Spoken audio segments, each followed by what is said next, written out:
దైవమే తన చిత్తముగా చేసేగా ఘనమైనదిగా ముడిపడే దృఢమైనదిగా విడిపడే వీలు లేనిదిగా కలలకే సాకారముగా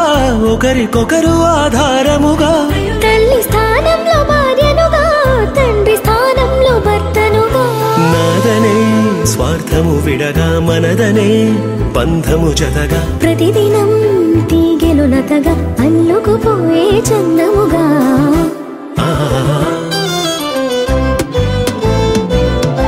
పెళ్ళంటే